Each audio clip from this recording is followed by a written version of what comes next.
Bom dia a todos vocês. Vamos elevando o nosso pensamento a Jesus Cristo, pedindo que Ele nos proteja, nos abençoe no dia de hoje e pedindo que nos dê muita sabedoria para entendermos a Sua palavra e aplicarmos em nossas vidas. E no meu caso, sabedoria para explicar a palavra de Deus corretamente. Amém. Hoje nós vamos fazer a comparação cronológica de Mateus e Lucas. Nós vemos que João relata a mesma história, mas eles não estão cronologicamente no mesmo período. É por isso que eu não estou incluindo aqui João. E o título que eu escolhi é Qual é o problema em curar um escravo gentio?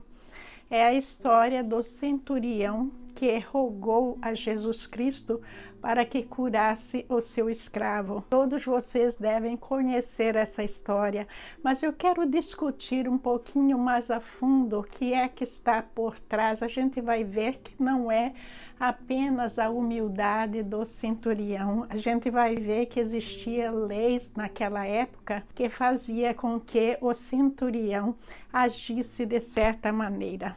Venha cá, venha subscrever no nosso canal para ter acesso a todos os vídeos. Curta, comente e compartilhe. Muito obrigada, Deus te abençoe. Esse centurião queria que Jesus curasse o seu escravo, então nós deduzimos que ele, como muitos outros naquela época, era dono de escravos. O que acontecia com os escravos quando eles não podiam mais trabalhar? Se o dono do seu escravo só visava o trabalho, eles tinham o direito por lei de matar esse escravo, porque eles tinham o escravo com o objetivo de produzir. Se o escravo já não estava mais dando retorno, por que mantê-los vivos? Não tinha razão para isso, não é? Aí começa o primeiro problema. Não era comum para um cidadão, para um centurião romano que trabalhava dentro do governo romano, ele agir com benevolência para o seu escravo. Isso não era de maneira nenhuma bem visto na sociedade da época. Com certeza ele teria problema. E aí nós vamos ver que de um lado estava Jesus, que era um judeu, e do outro lado esse centurião, que era um gentio. Para a gente entender a situação do centurião, nós vamos ver que o templo naquela época ele era dividido em alas. A ala que ficava na parte exterior era a ala dos gentios. E ali não entravam as mulheres, eram apenas homens gentios. E quem que eram esses gentios? Todos aqueles que não eram judeus circuncidados. Eles eram banidos da igreja e eles eram considerados gentios. E ali era também considerado gentio todos os estrangeiros. Quer dizer, se a gente disser os não-judeus, a gente vai entender dessa maneira. Aí existia uma ala que era a ala só das mulheres. Veja que as mulheres não podiam entrar em nenhuma das outras alas sob pena de morte, porque as outras alas eram frequentadas por homens. É a ala que tinha o lugar onde as pessoas depositavam a esmola para as viúvas. Nós vimos aquela passagem. Por quê? Porque as mulheres eram totalmente submissas. Se elas não tinham família, se elas eram sozinhas com filhos, elas não tinham como sobreviver. Essas alas eram chamadas também de cortes. Então, a corte do gentio, a corte das mulheres e agora a corte de Israel, que era aquela ala dedicada aos judeus circuncidados. Apenas homens. Aí a outra ala era chamada a corte dos sacerdotes, onde apenas os sacerdotes, os padres, os escribas, as pessoas ligadas à sinagoga pertenciam a essa corte também totalmente separada. E essas cortes tinham representantes masculinos no sinédrio. Então, assim, nós entendemos mais qual é o problema em Jesus, sendo um judeu, curar um escravo gentio. Vocês estão vendo aí? Porque os gentios, eles eram considerados impuros. Eles eram banidos das outras alas. Eles ficavam ali reclusos naquela corte deles e não podia participar de toda a sinagoga de maneira nenhuma. Jesus não poderia de maneira nenhuma ir à casa desse centurião, que era um gentio, apesar de ele ser romano, ele era gentio.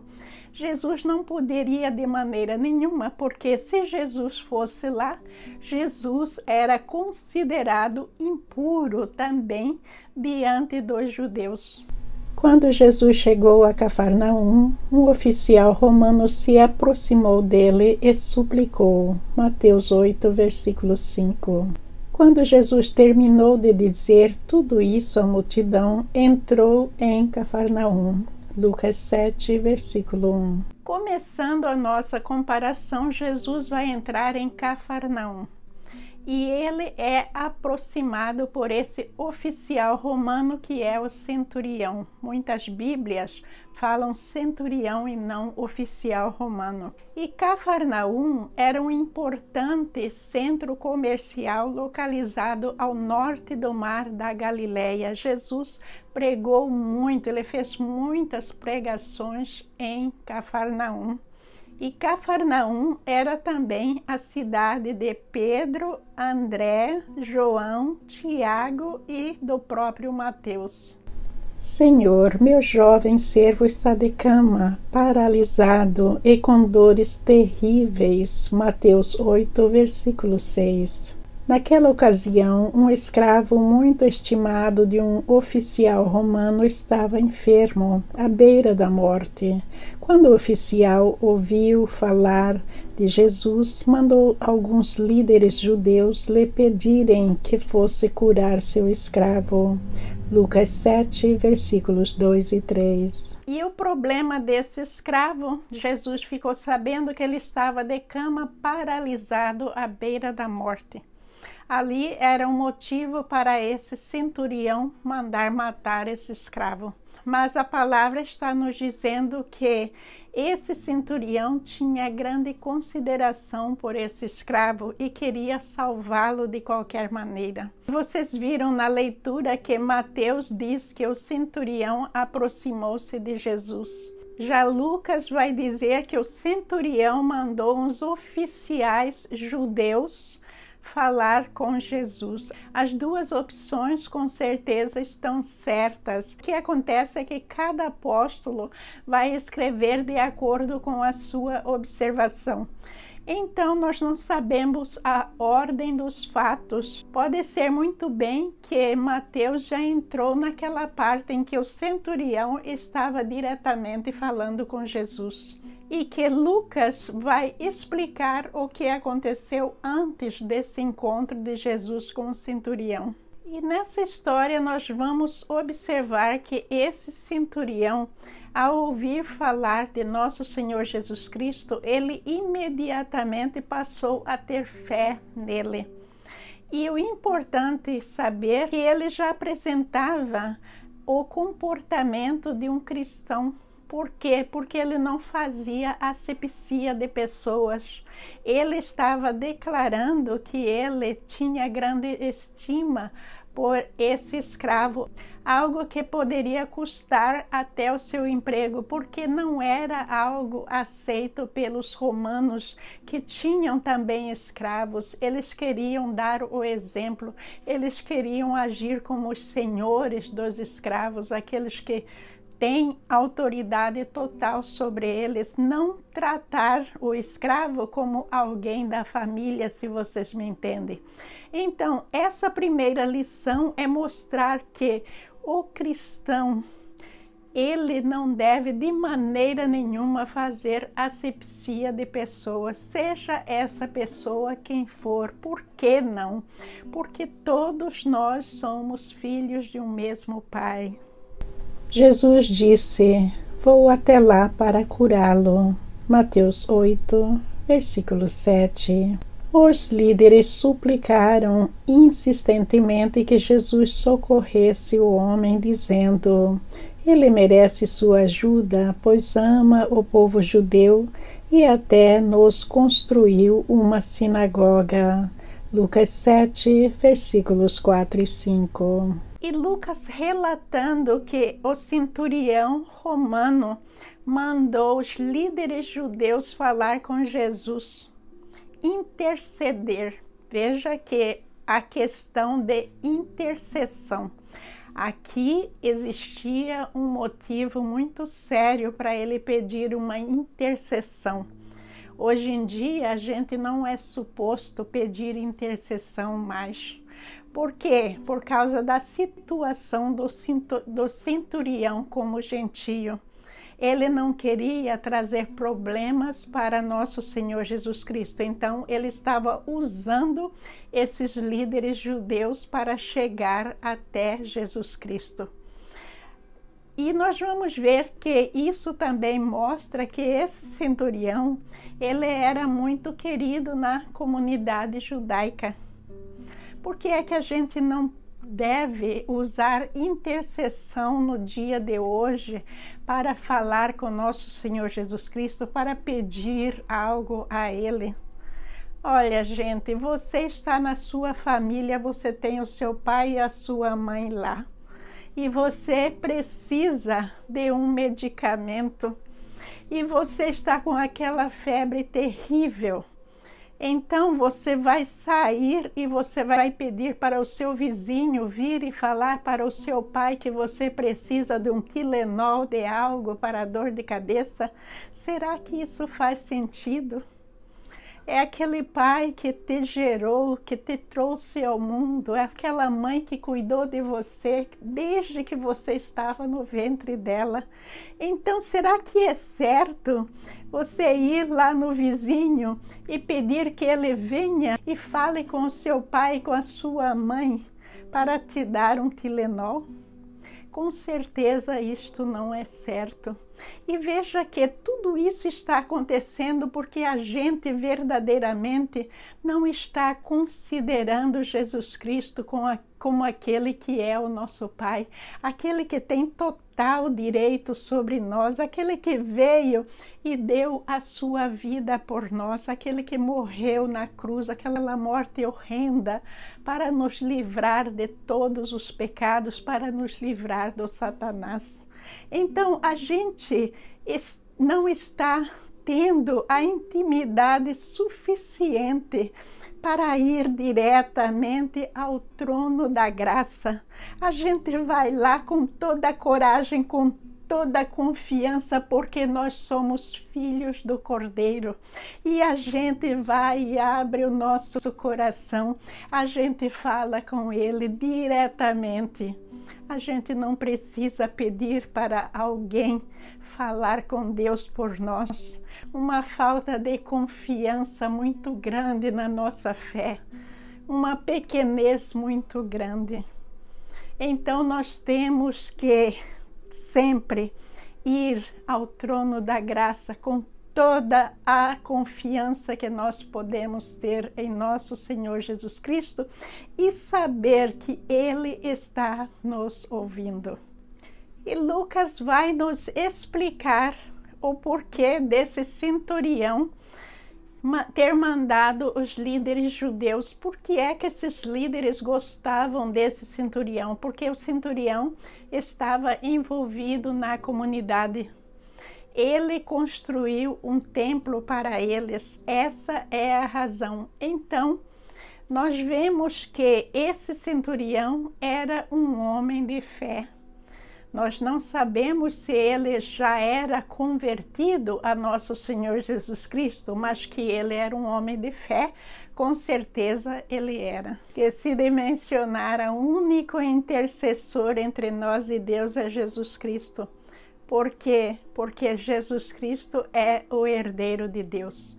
Jesus Cristo nos comprou por um preço, e esse preço está na cruz, que ele carregou e ele morreu lá. Então, Jesus Cristo é o herdeiro do planeta Terra e de tudo que nele há. Nós estamos estudando isso em Apocalipse e por isso a gente tem que ter uma intimidade suficiente, a fé suficiente para falar com ele em qualquer momento. Agora, esse centurião, ele tinha a situação de ser gentio. Porque se ele não usasse esse intercessor e fosse diretamente a Jesus Cristo, ele estaria causando um problema muito sério para nosso Senhor Jesus Cristo diante dos judeus. Veja que homem bom, ele não queria de maneira nenhuma fazer isso com nosso Senhor Jesus Cristo. Jesus foi com eles, mas antes de chegarem a casa, o oficial mandou alguns amigos para dizer: Senhor, não se incomode de vir à minha casa, pois não sou digno de tamanha honra. Não sou digno sequer de ir ao seu encontro. Basta uma ordem sua e meu servo será curado. Lucas 7, versículos 6 e 7. O oficial, porém, respondeu: Senhor, não mereço que entre em minha casa. Basta uma ordem sua e meu servo será curado. Mateus 8, versículo 8. O centurião vai dizer algo que me emociona. Ele vai dizer a Jesus: Senhor, eu não sou digno que entreis em minha casa, mas apenas uma palavra sua pode curar este meu servo. Gente, isso aí não é só fé, não é só humildade do centurião, mas também ele estava protegendo o Divino Mestre. O tempo todo que Jesus estava aqui na terra, esta é uma situação única em que alguém estava muito preocupado em cuidar de nosso Senhor Jesus Cristo para que ele não sofresse nenhum dano. Veja que muitos que se dizem cristãos viram Jesus levando chibatada, carregando aquela cruz terrível, indo para o Calvário, e eles com medo não fizeram nada, muitos fugiram. Este centurião estava ali se propondo a proteger nosso Senhor Jesus Cristo dos judeus. Quando ele diz: não mereço que entres em minha casa, de acordo com a lei judaica, a partir do momento que Jesus entrasse na casa desse centurião, Jesus Cristo estava impuro. Ele não poderia chegar perto dos judeus mais. E ele poderia até sofrer certas penas, porque isso era considerado crime de morte entre eles. Mas para Jesus o importante era realizar essa cura, é mostrar que ele não fazia asepsia de pessoas. E se a pessoa precisa, não importa que situação, não importa se a pessoa é pura ou impura, ele está lá para ajudar. É por isso que eu digo para vocês, meus amigos, a gente não precisa de intercessor, que é prova maior que Jesus está do lado do impuro, aquele declarado impuro. Jesus não os abandonou.